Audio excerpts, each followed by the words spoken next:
Well, can I just say that we utterly condemn Hamas's appalling attack on Israel. There can be absolutely no justification for terrorism. We stand in complete solidarity with Israel in the face of these attacks. They're indiscriminate, they're reprehensible, they will set back, of course, the cause of peace.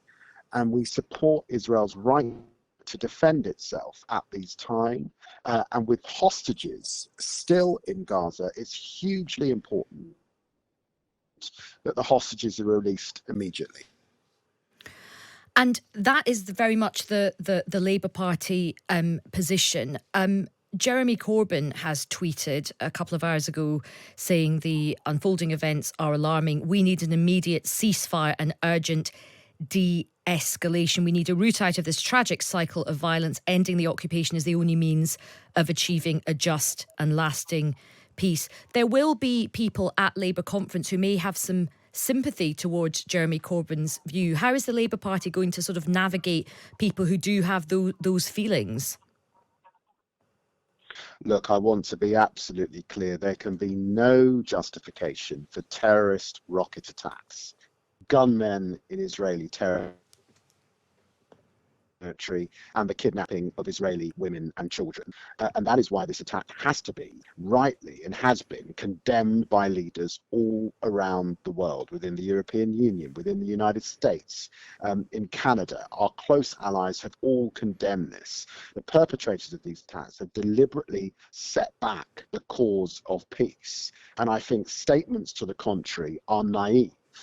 At best, but frankly, do not assist at this time. You have to call out terrorism when we see it. This is terror. Was Jeremy Corbyn wrong to tweet that? Look, I can't speak for Jeremy Corbyn. He's not a member of the Labour Party. But I'm really, really clear that because Israel has a right to defend herself and ensure her citizens are safe, including those who are currently being held hostage. This is an unprecedented attack on Israel and her citizens, and there can be absolutely no justification for terror.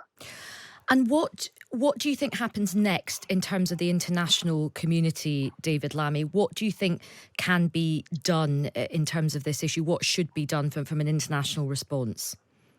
Well, look, clearly there is a meeting at the UN tomorrow, an emergency meeting where the world comes together in private to discuss what is happening in Gaza. And of course, we know that standing behind Hamas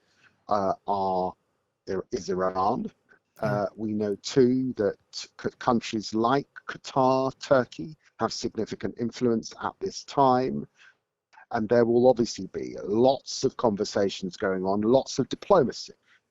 In the end, this is what diplomacy is about, hopefully to bring about peace, to bring about the handing back and the release of those hostages, and hopefully we can see calm coming in the coming days. But it's clear that at the moment, Israel is on a war footing, and were it our own country, where hostages were being held and where territory had been seized, we would be approaching the same situation with the same determination. And final question, how worried are you about how this could develop and how this could escalate? Well, look, I'm hugely minded that this is amounting to one of the worst days in civilian casualties in Israel in a considerably long time, that this has been a very, very bad year for Palestinian loss of life.